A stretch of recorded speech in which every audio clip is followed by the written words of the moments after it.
colleges are very interesting, Jamie. They're competitors with each other, but the idea share for best practices. Very few other industries will do this. You'll have the human resources directors and the CFOs at colleges actually saying, hey, this is what worked for us, and this is what made us successful, or hey, don't do this really burned us last year. Like, what other industry would have competitors sharing that kind of information with each other? So once I got in with them as the guy that does college insurance, it really took off, man. Did you start that business with the intention of one day exiting the way you did, or did that just present itself somehow at some point and was just like a oh, okay, I didn't think to do this, but sure, let's go? Yeah, quite the opposite. I never had intended to sell it. It was a cash cow. I had huge profit margins. I had a really good thing going on. And for me, I didn't know when I was ever going to retire, because I'm like, why would I ever walk away from this? Maybe hand it off to my kids or something. I don't know. But I had a really good thing going.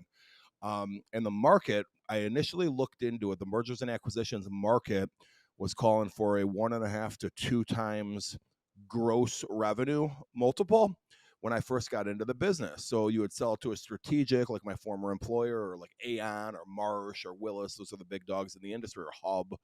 And they'd come by you for 1.5 to 2 times your gross revenue. Well, I had like an 80% profit margin, literally. Industry average is like 20%. I had 80%. And it's because I had a niche focus. But I kind of just tabled the idea of ever selling the company, because why would I sell? If I make an 80% profit margin, why would I sell to somebody for 2 times gross? I could just sit here and do nothing for 2.5 years, and probably, the clients wouldn't take them that long to fire me. You know what I mean? I would never do that, right?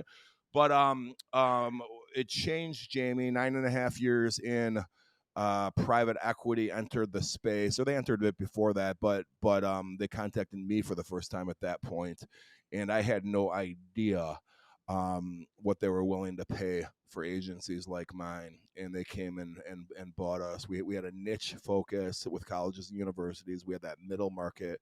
We had huge profit margins, and they came in and purchased us for close to 10 times EBITDA.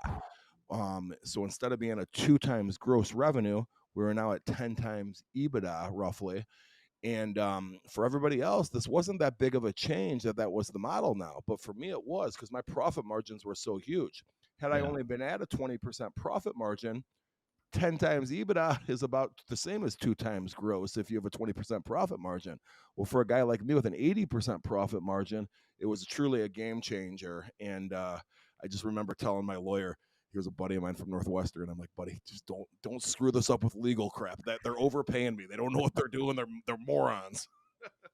That's awesome. What were you selling exactly to college and university? What was the product? It was an insurance product, but what was it? So I developed a niche with employee benefits consulting and brokerage, and specific to colleges and universities. Most in that space do not focus on an industry. Instead, they focus on geography, and their value proposition will be like, hey, Blue Cross has these hospitals in the network in your local area.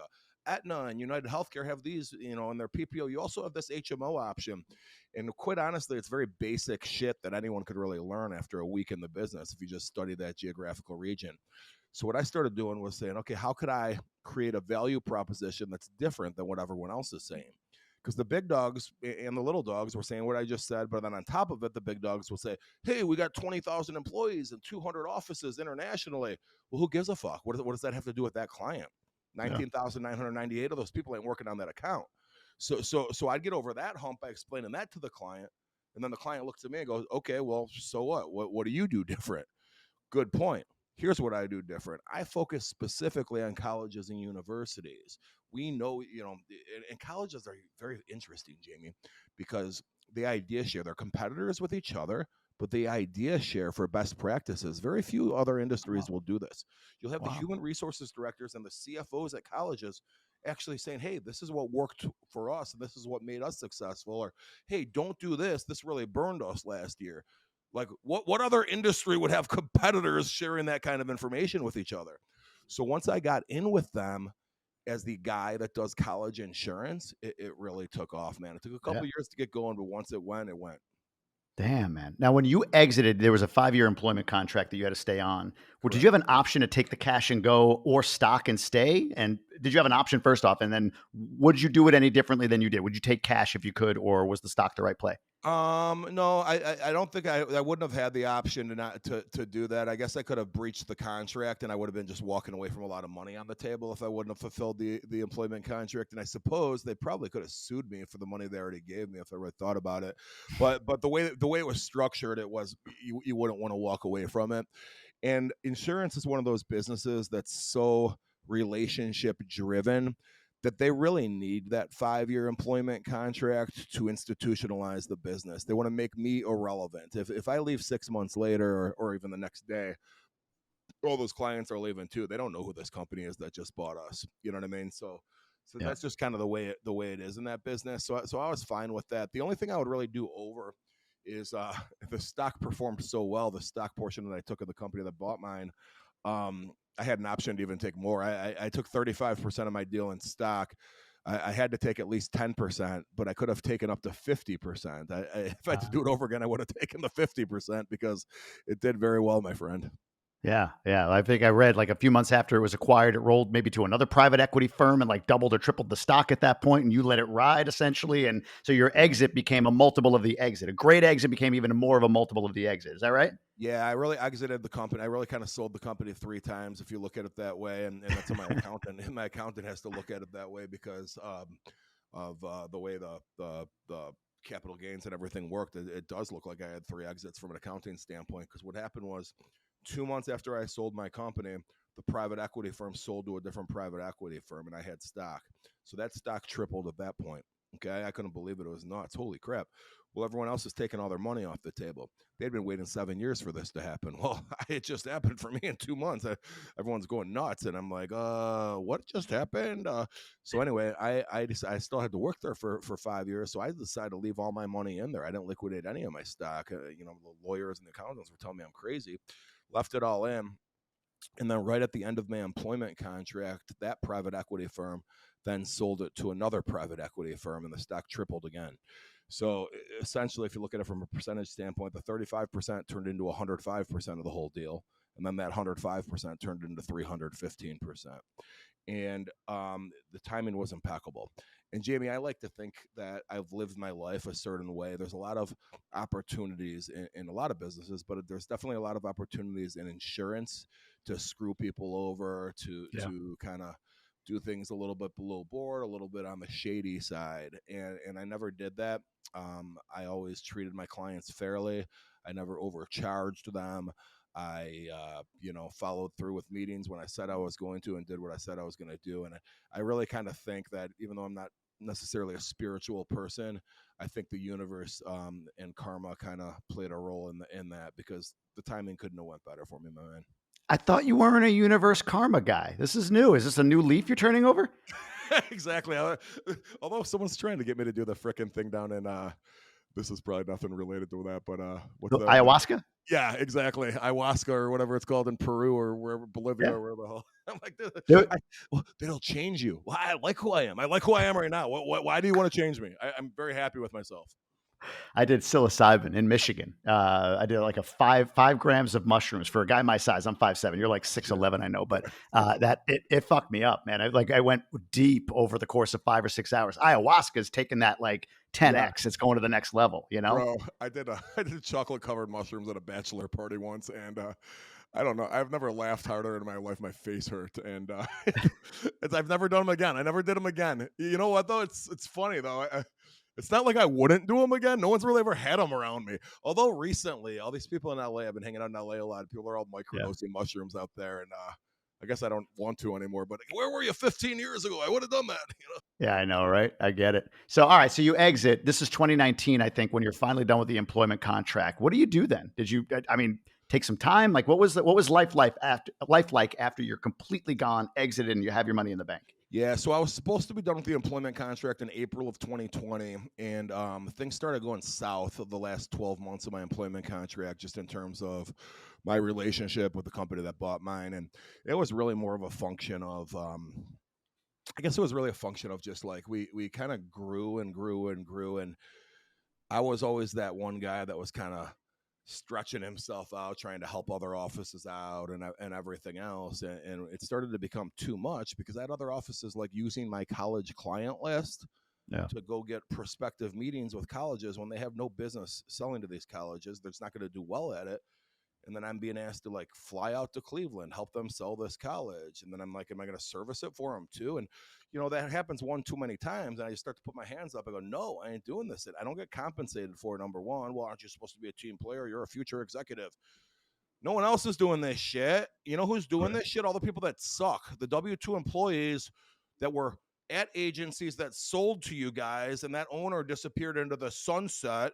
And this guy that was never, high, he never got rich. He was a W-2 employee that's in management, and yeah, he's stretching himself being on committees and stuff. And I just anyway, so things went south, and we ended up parting ways before the employment contract was up, and it ended up being a huge blessing in disguise for me, Jamie, because that was in December of 2019, and what was supposed to happen was they kind of screwed something up the way we parted ways. They're like, if anybody parted ways, it was supposed to be for cause, and there was no cause, and it turned into kind of a legal thing where I ended up making out on that deal.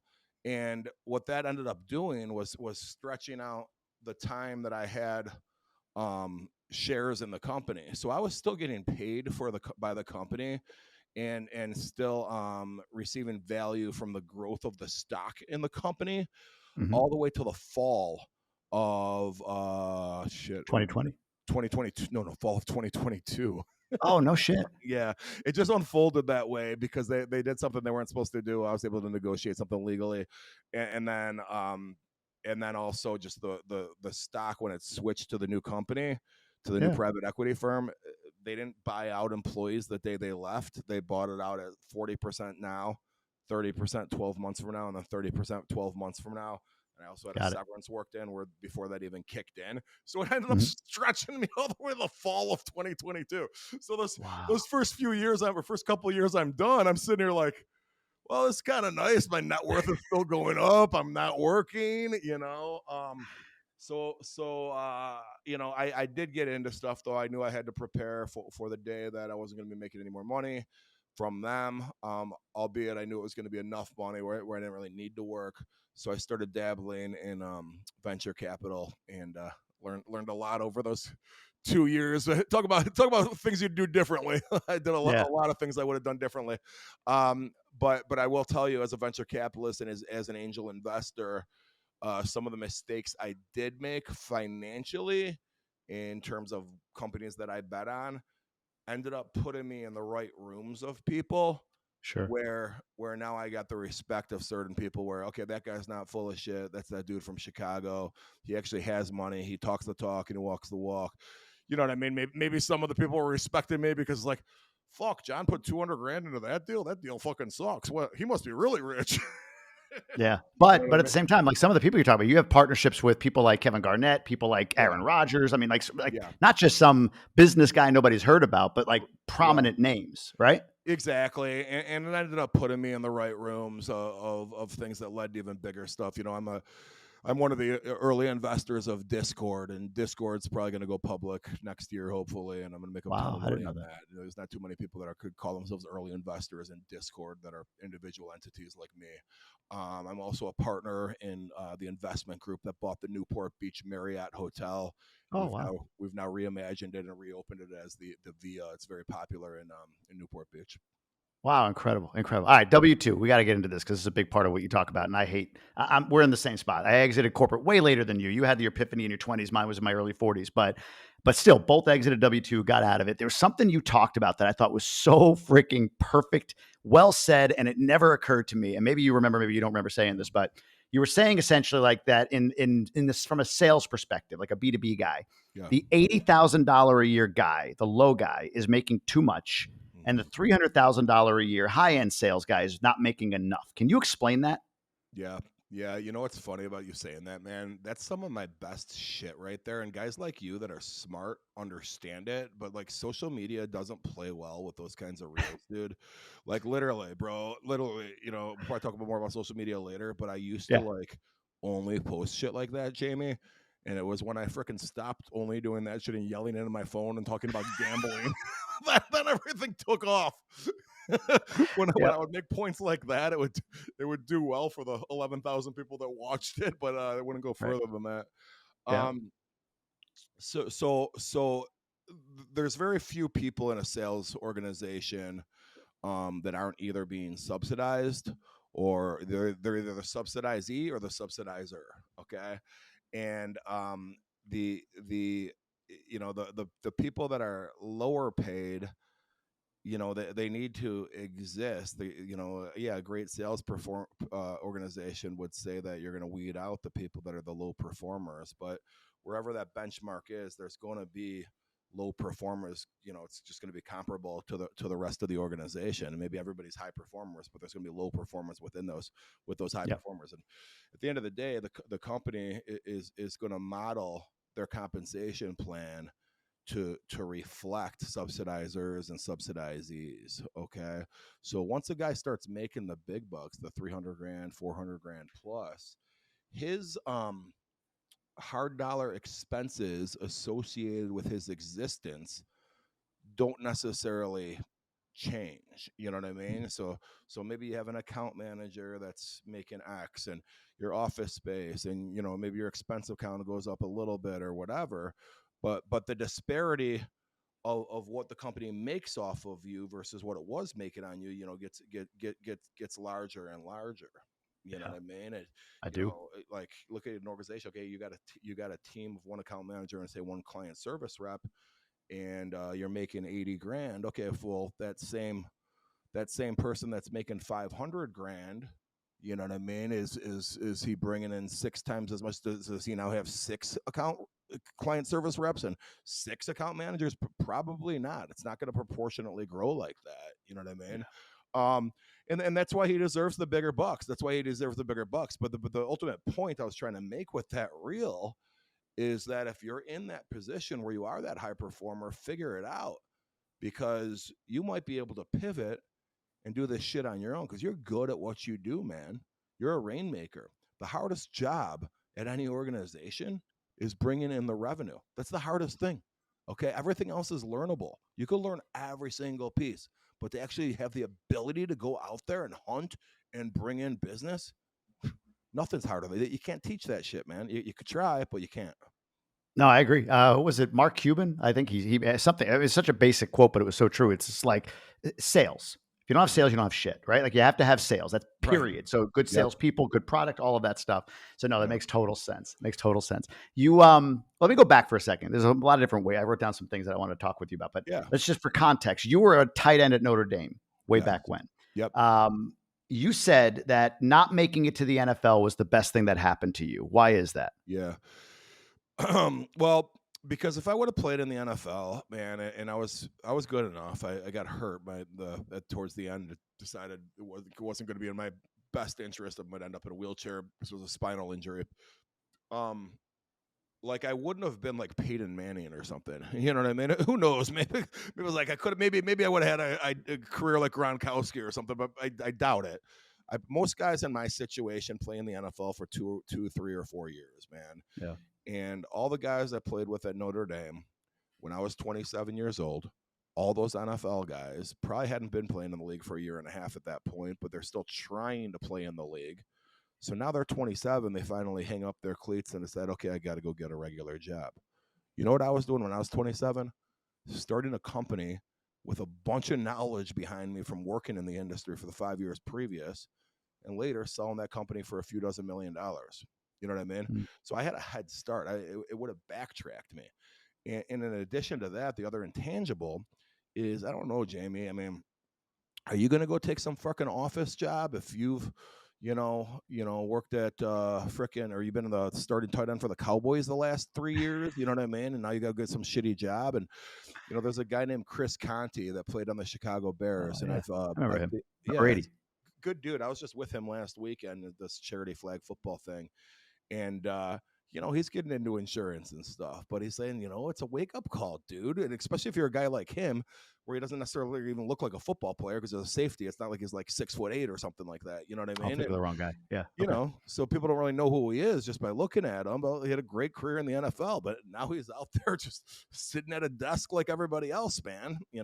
If you're able to make tens of millions, yeah, forget everything I just said. But most aren't, and I highly doubt I would have. Were you, I'm just curious, were you a prospect? Were you like ranked? Would you have been drafted? Yeah, I would have been. I would have probably been the best projection for me was fourth round, but more likely fifth or sixth round. It would have depended how I did in pro timing days, which I didn't even bother to do. I got invited to play in it's called the Blue Gray All-Star Game. Oh yeah. And that was supposed to be my big coming out party to see how it goes, and ended up failing the physical for that, where they found the injury, or they decided I can't really play anymore. So. Yeah, spinal injury, right? It's a spinal cord injury of some sort. Yeah, man, it's freaking dodged a bullet, dude. I the whole damn half of my senior year, bro, I'm hitting people, and every time I hit them, when you hit my shoulder, I'd feel it down in my ankles, like I'd feel a twitch in my ankle. And there's something called stingers that people in football get, where your arm gets numb when you hit people, and you kind of just get used to that. Well, I was getting them in my legs, and I didn't know that wasn't normal. It's never really talked about it either. And during the physical for the Blue Gray game, because it started getting really bad at the end of the year, to the point where if you like just tapped my ear, I'd feel it in like the ball of my ankle. It was like weird. So I get invited to this Blue Gray game, doing the damn physical. Doctor's asking me questions. Anything else bothering you? I go, I've had this weird thing happen, and just kind of mentioned it. He goes, we should probably get that looked at.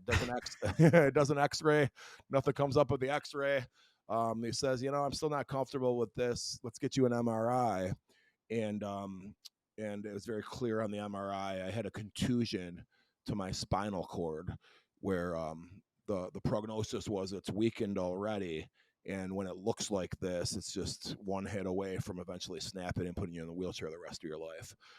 Jesus. So, you can look at things a lot of different ways, man. And had I not got invited to that Blue Gray game, I probably never would have gotten that physical. And, who knows? And maybe I get invited to an NFL camp, and, by that point, I forgot that I even had this injury and don't even mention it to them. I'm too worried about making the Philadelphia Eagles. And in a preseason game, John Cerasani ends up paralyzed. You know what I mean? And I can tell you right now, Jamie, it would have been a tragedy at the time if it happened. But here we are, 25 years later, nobody would still be talking about it. I'll tell you that much. You know what I mean? Yeah, and that's true. And I'd still be sitting there in a wheelchair. So, there's blessings in disguise, I guess you could say, my friend.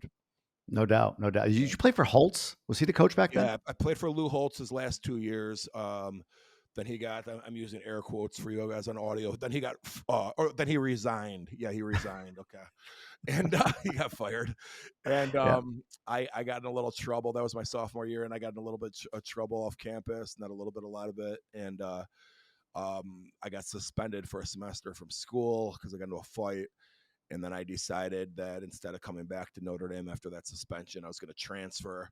I was a starting tight end at Notre Dame at the time. So like I could have transferred anywhere. And what I got in trouble for was not like a bad thing. Like it wasn't like, it wasn't like shoplifting or like sexual assault or something. Me and another player got in a freaking fight with each other, morons. And the kid's dad told the school football team didn't even punish us, and the kid's dad told the damn school because he was mad that I beat up his son, which I'm laughing about it, but it's kind of, it is kind of funny.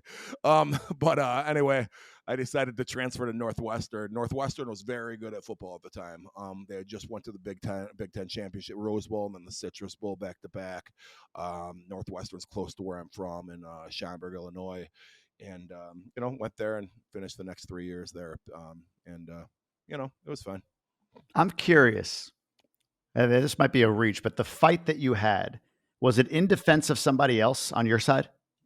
Or was it just something where you two got fueled up? And there was a Chicago Tribune article that gets into the details of it.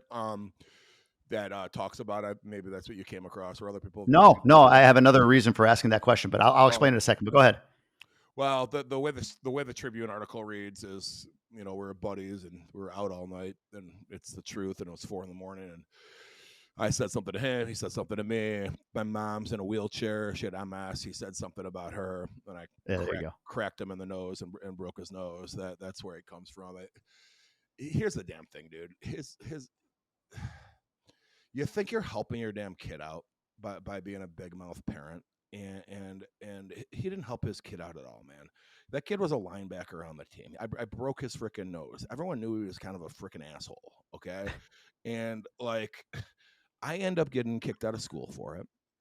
Notre Dame's football team is worse the next fall because they don't have me at. They have, I would have helped the team. I was supposed to be the starting tight end. Well, and then the kid ends up fucking quitting the team because he's getting fucking picked on over this damn thing. Yeah.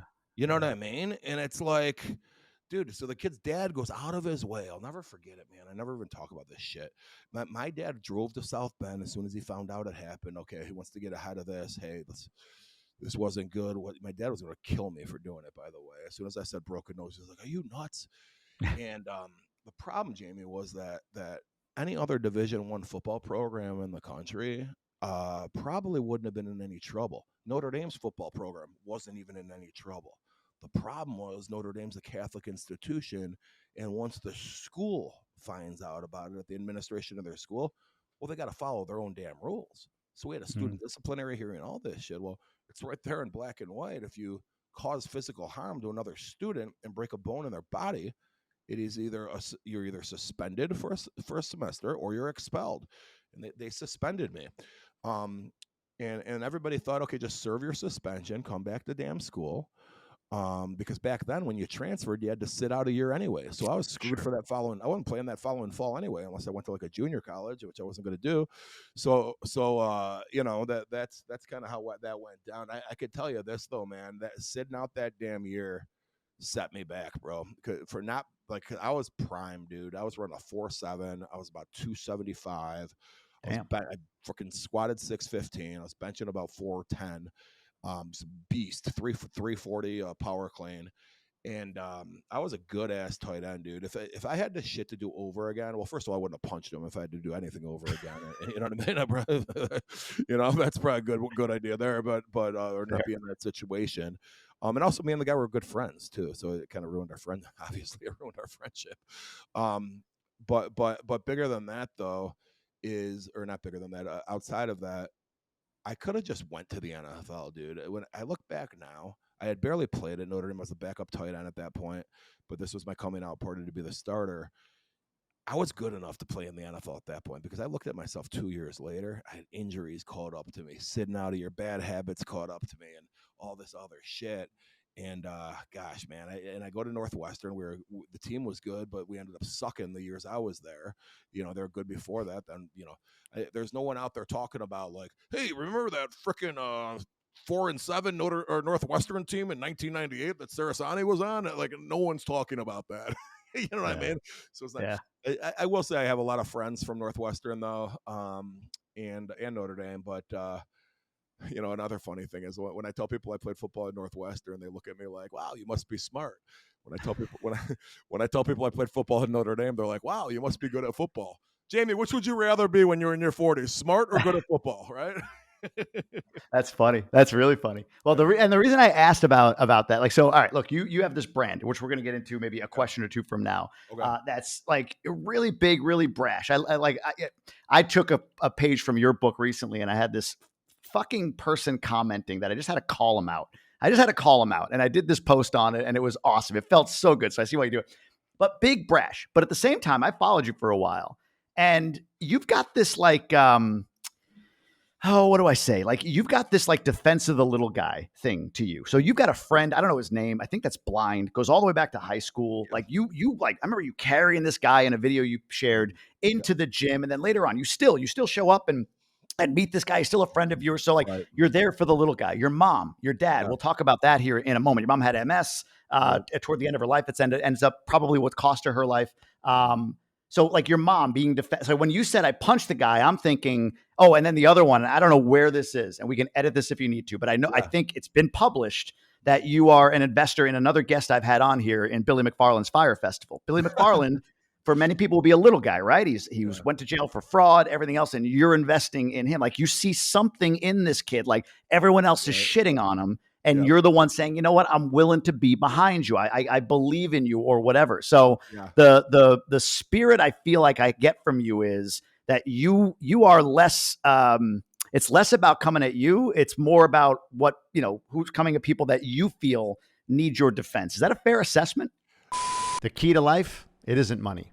It's happiness. And when you measure how happy you are, you actually become even more happy. Our friends at GoBundance, the Tribe of Millionaires, use a very specific tool to measure their happiness. It's called the Life Happiness Index. And you can have it too. Go over to GoBundance.com/LHI and take your Life Happiness Index assessment. You'll rate yourself in multiple categories on exactly how happy you are and get a custom output for you specifically that you can use in developing whatever goals you have for your life. GoBundance is the tribe of healthy, wealthy, generous people who choose to live epic lives. And the tool GoBundance members use at the base of all of that is the Life Happiness Index. Get out there and grab life big.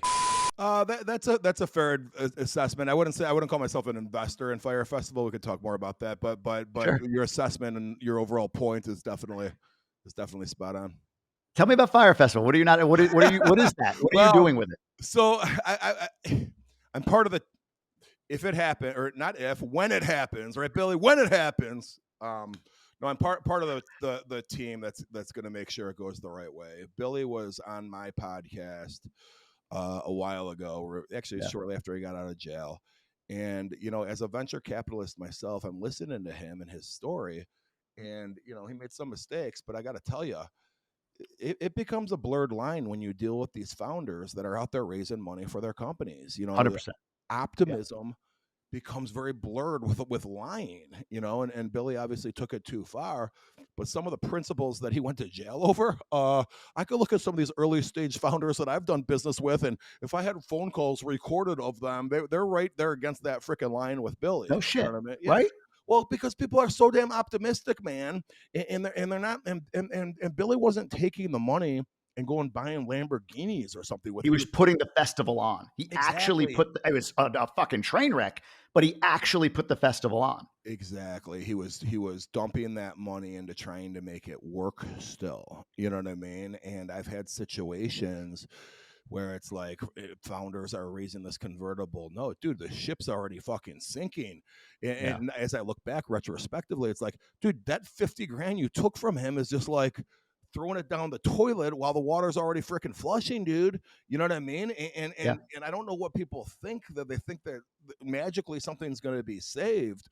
But I'd put Billy in that category, and I'd also put Billy in the category of he was only 24 years old when this whole thing started. And I will also say that he did go to jail for it and did serve his time for it. So with that all being said, what kind of society are we in, right? I'm a proponent of people coming out of prison and trying to do positive things. Billy owes people a lot of freaking money, and he has to give 15% of everything he makes the rest of his life to pay that back.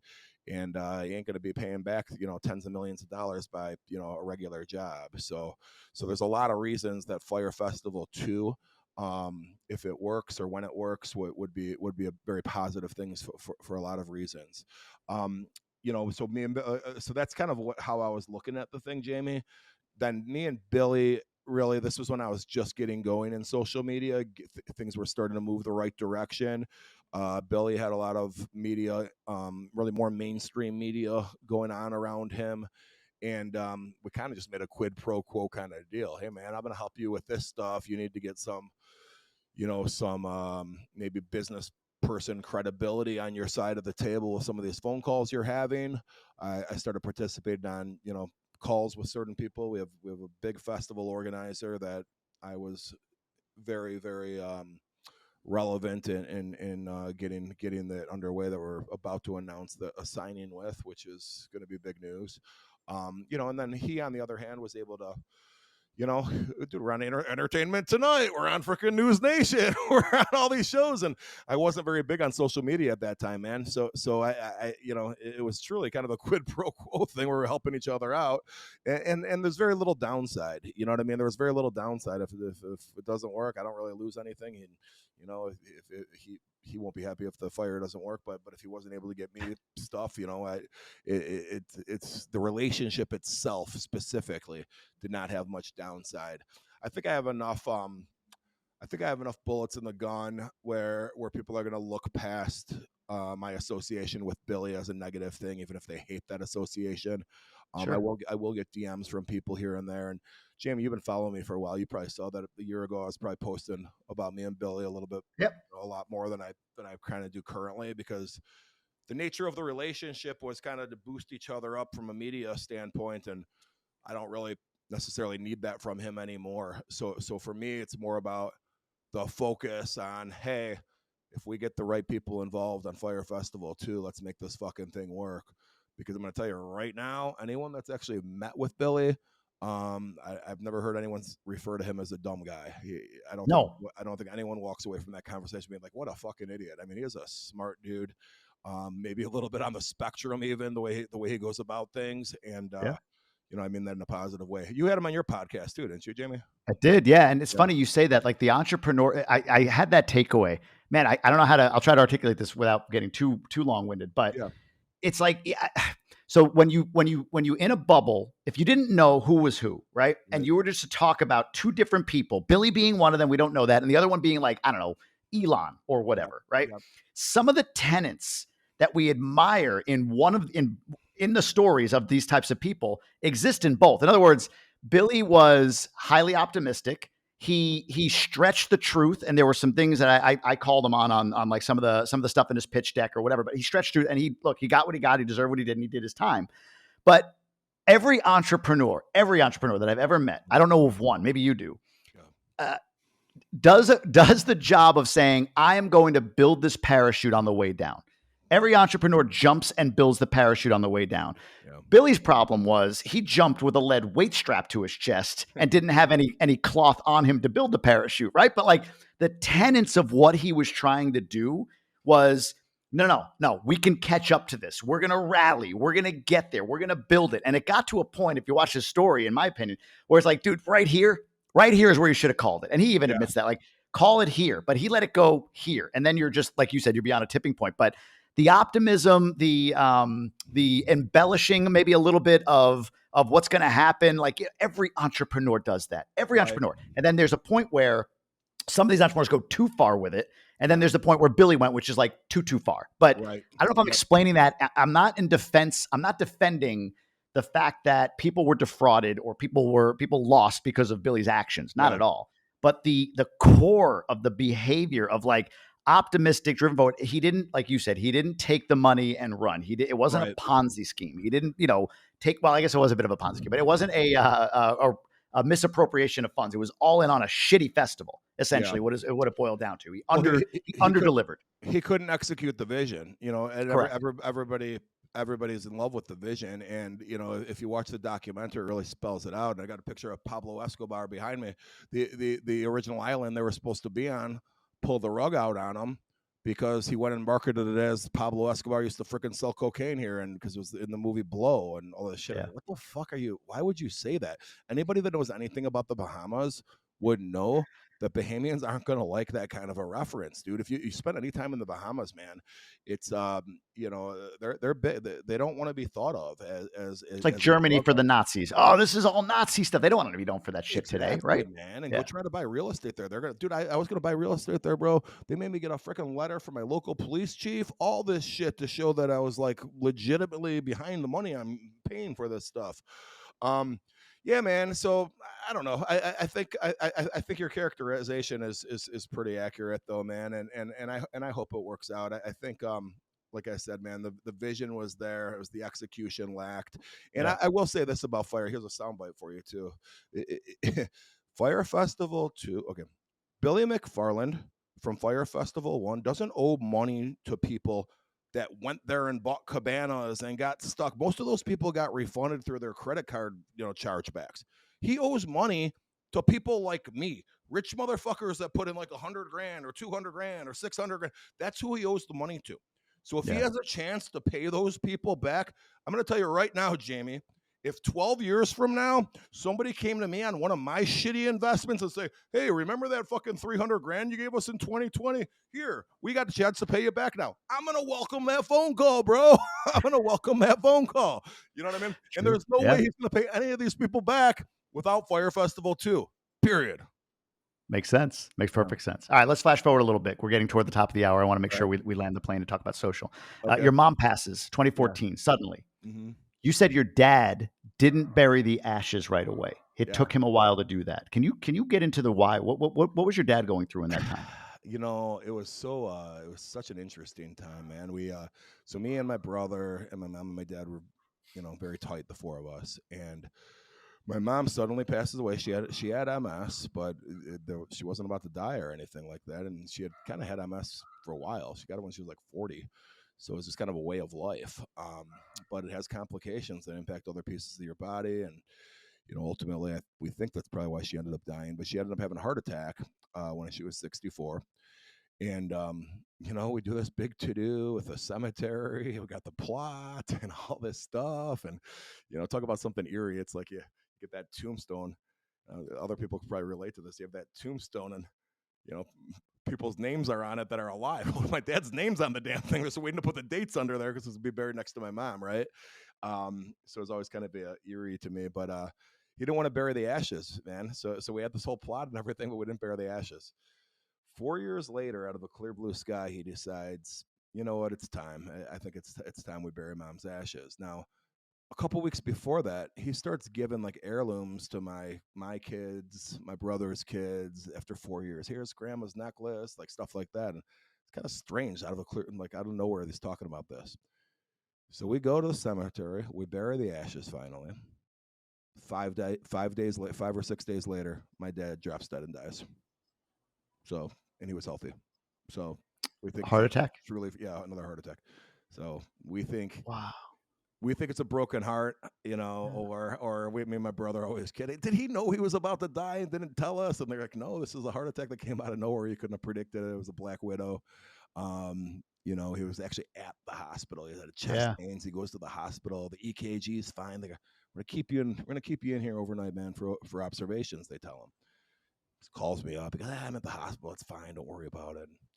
He has a heart attack and dies in the freaking hospital, Jamie. And you were in Idaho?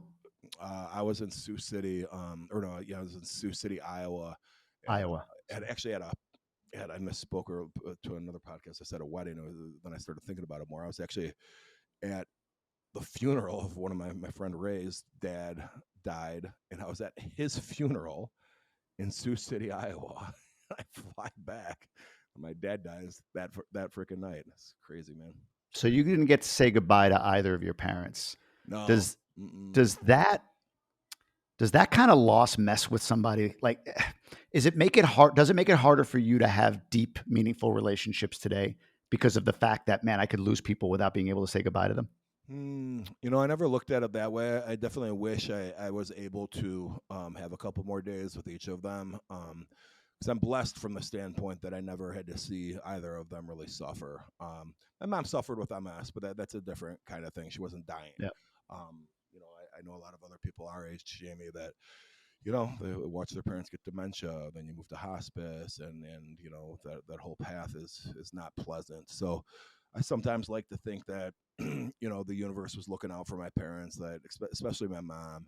Hey, even though everything was fine, these next 10 years weren't going to be good for her, you know. So let's kind of die here while we're on top. And I like to think about it that way. And, you know, who knows what the reality is. I have both my parents still. So this is a topic. They're older. They're in their 70s. And I you know, you can see that they're degrading a bit, right? Like, you know, their health is starting to degrade. So I haven't gone through this experience yet. So hearing that you had to go through it twice, 2 times unexpected, and the inability to sort of, I don't know, it's made me FaceTime my parents more, right? You know, like, That's nice, man. Yeah. You know, I know my parents both knew I loved them and stuff, so I don't really regret that part of it, but it's like, God, if we could have one more day, like, talk about like family. Hey, what do you want me to tell the great grandkids about you guys? What do you want to be remembered for? You know, shit like that, man.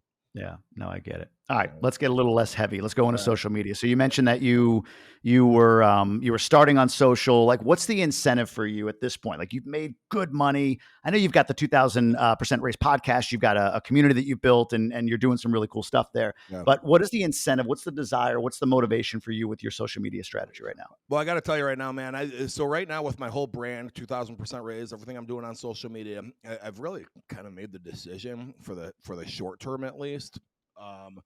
That I don't even want to try to make money, because if I make a couple grand here or lose a couple grand there, like, it's not really going to move the needle for me. So I'd rather just make sure everything's genuine, everything's authentic. Yeah.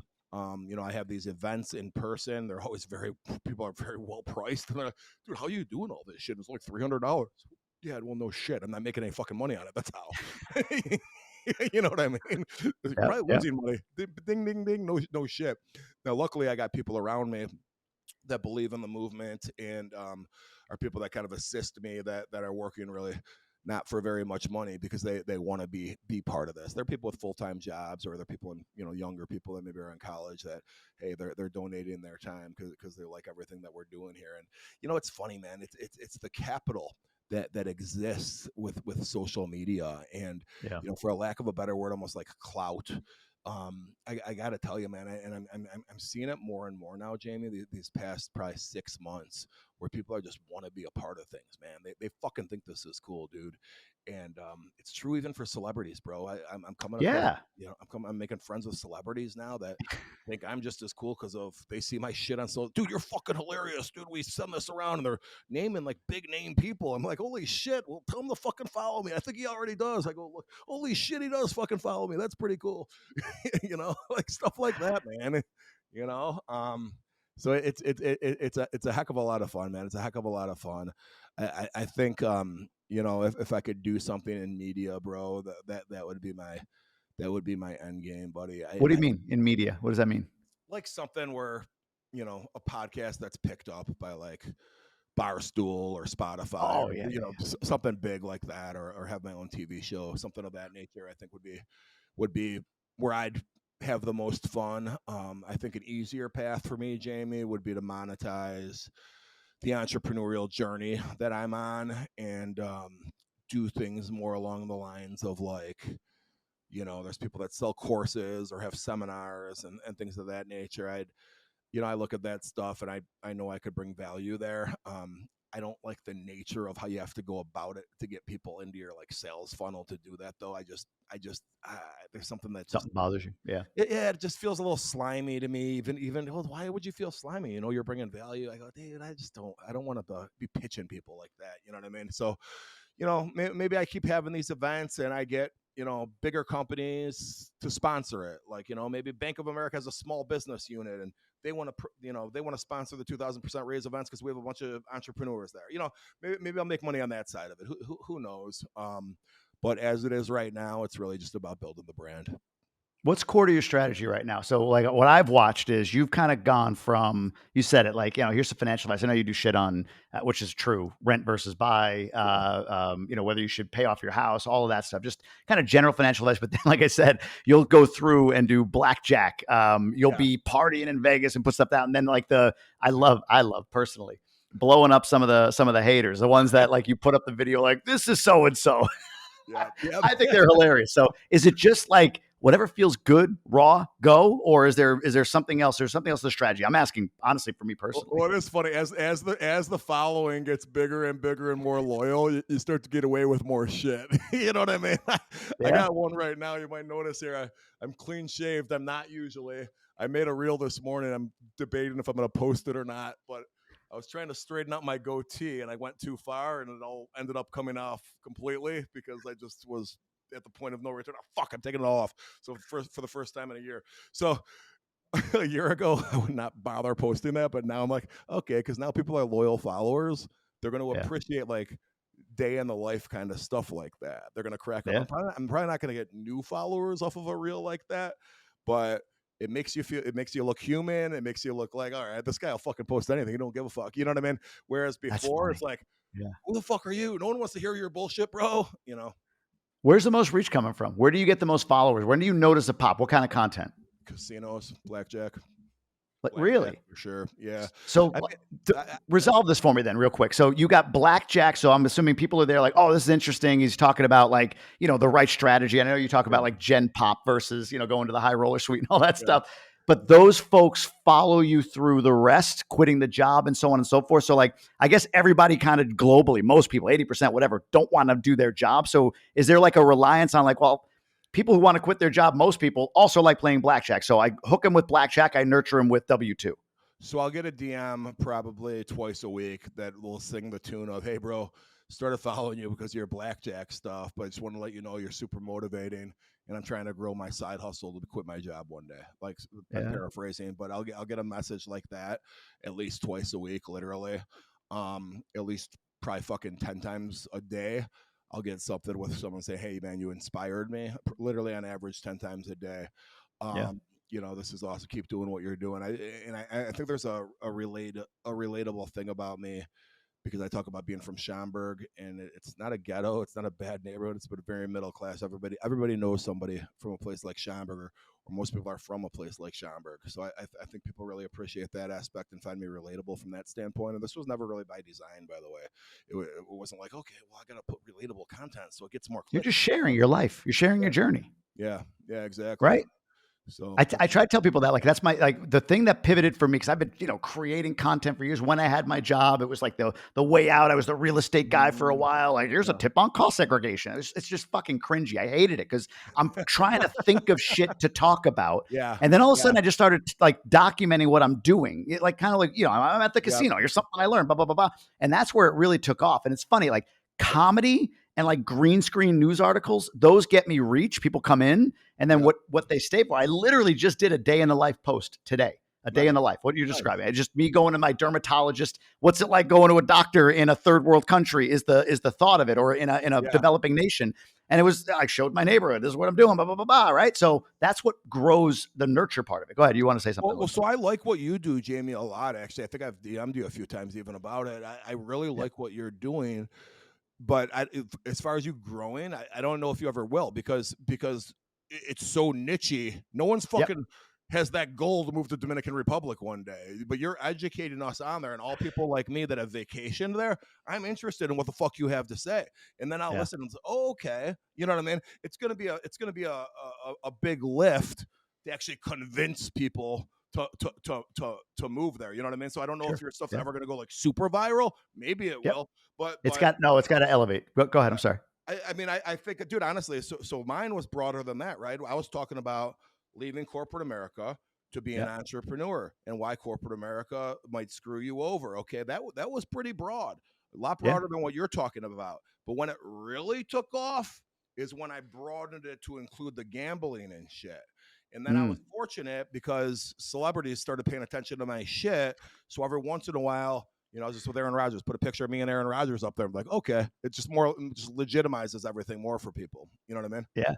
I do. No, it's a great point. Like on my stuff, I see that we're top of the hour. We got to go here in a second, but on my stuff, you're right. Like right now, the thing that's happening is people are like, I'd never considered. I wanted to buy a vacation home, never considered, but now I am Dominican Republic, and I've got a realtor I refer people to, and I get a cut of his commission. There's no licensing rule down here, so somebody just bought a $500,000 condo in Cap Cana, and I'll get 25% of this realtor's commission for that just by making the connection. So nice. I make a lot of those connections daily. Right. But cool. I want more global. Like this podcast is tailored toward entrepreneurs more globally, Tribe of Millionaires, right? All of that. So I have a guy I work with, a branding coach, and he's the one working. He's like, just stay niche for a minute. Stay niche. We're going to elevate it. We'll collab with other people that are like living abroad or quit their job, and then we'll continue to elevate it. So it's like you said, you were broad, and then I kind of look at it like, you niche down one more level and said, quit your job. And then, hey, there's the gambling side. And that's where the oil sprouted. And now you're able to bring them back up to where you are. And that's where I feel like I was like, quit your job. And it was like, well, move here. That was like the niche dig down where the oil sprouted. Now I got to build it back up. So, yeah. Well, and also you got charisma too, dude. Like, so there's a lot of shit, and you're just going to get better and better at it too when you go, bro. We like, I look at some of my stuff from like 2 years ago, and I wish I didn't, you know what I mean? I wouldn't post that now probably, but there is something about the style, and then I think you just kind of see what plays, and you kind of lean into it a little bit while still being authentic. You know what I mean? And Yeah, well, you're already fast, doing like it. you're quick, your cadence, like your mind to Yeah. mouth is fast, man. Like it's unedited.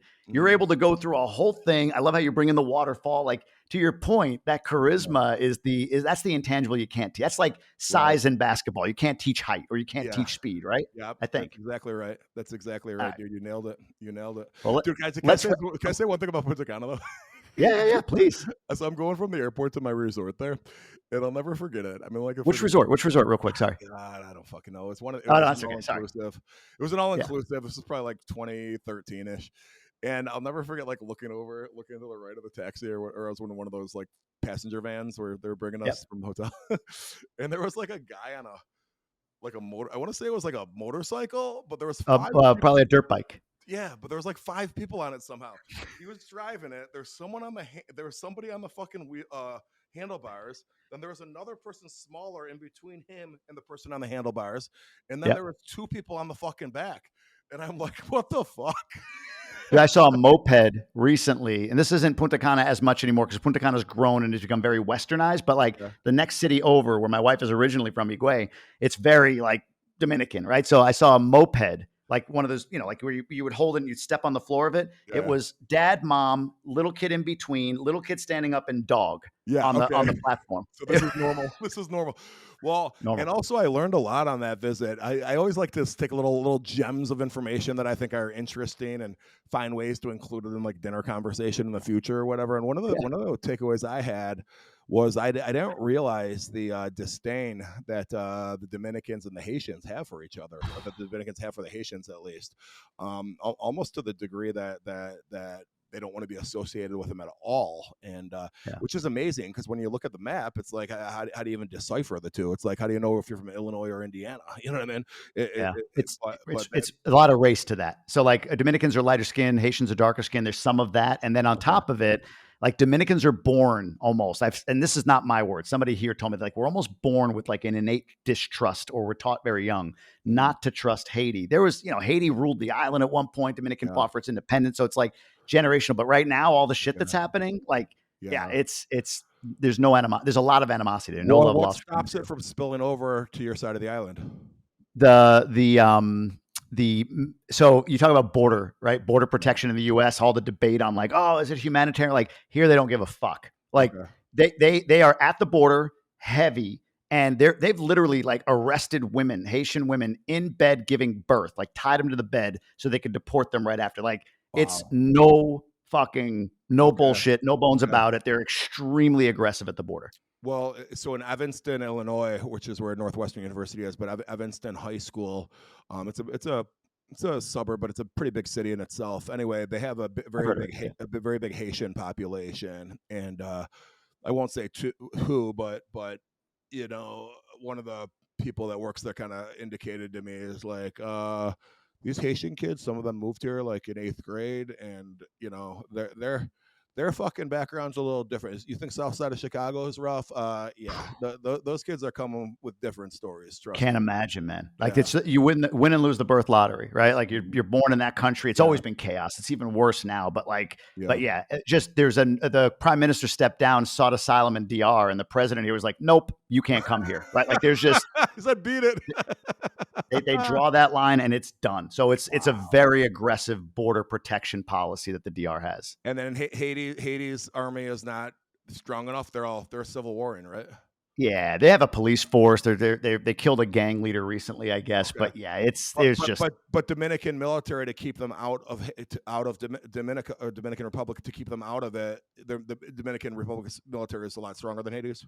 Very, yeah. Dominican Republic is actually DR just got upgraded to in Fitch's and Moody's credit rating to like one step below where the US is right now. So DR has been like developing and growing as like it's sort of a gem in the Caribbean or in South America. Haiti is, so there's a military, there's an air force, there's all of that DR has. It's very strong, I guess. Yeah. And Haiti just has, chaos. When was the hurricane? So when Port-au-Prince got wiped out with a hurricane, I was there right before that. Do you remember what year that was? The earthquake or the hurricane? Well, whatever wiped out Port-au-Prince, like in the last. It was earthquake first. That was Okay. the Clinton Foundation came in, brought a bunch of money and did nothing with the city. Then there was a hurricane after. Yeah. Okay. The earthquake was probably 10, 15 years ago at this point. I think I was there right before that because Port-au-Prince in Haiti was still thought of as a sought-after place when I was there. Yeah, you could go there. It's a bustling city. It's, all of that. But yeah, now it's chaos. Gotcha. Port-au-Prince is actually where it all is. Like if you lived in the countryside of Haiti, you don't really see, from what I'm told, you don't really see what you're hearing on the news. It's more like Port-au-Prince and right around it. Crazy. Got it. Crazy. Yeah. It's insane. But Awesome, anyway. man. Well, hey, man, John, congrats on all your success, buddy. I've been watching you grow on social media too. It's cool I don't even remember how we came to know each other. I think we just started following. I think I was following you when you were doing W2 stuff, and then I started to rip off your stuff and do similar shit. So it was like, this is really good. I'm going to do what he says. Success leaves clues. Yeah, I think right. you followed back, and we just kind of connected there. Billy did. After I was on I always ask, not always, but sometimes I ask guests like, hey, if there's anyone else you think would be a great guest, and he referred me right to you. So I think that was the first like crossover from social media to like email or whatever. So. Yeah, but it was funny though because that was part of me. Remember, I said me and Billy kind of had our quid pro quo deal. He was supposed to be giving me media opportunities, and he introduced me to you. We're like, we already know each other, Billy. This one doesn't count. This one doesn't count, Billy. Check it out. Yeah, cross that one out. So I appreciate you, man. Is there a website anywhere? Just go to Instagram. Where should people follow you, learn more about you? So 2000%raise.com, 2000, then the word percent, the word raise.com, and then at John Cerasani on YouTube or Instagram and TikTok, and then John Cerasani TV on YouTube. I have a TV show coming out called The Partner, where it's kind of a Shark Tank meets The Prophet meets The Apprentice kind of thing, which I think people will like a lot. Oh, I'll watch that. That's cool, man. I appreciate you doing this, brother. All right, bro. Thanks, man.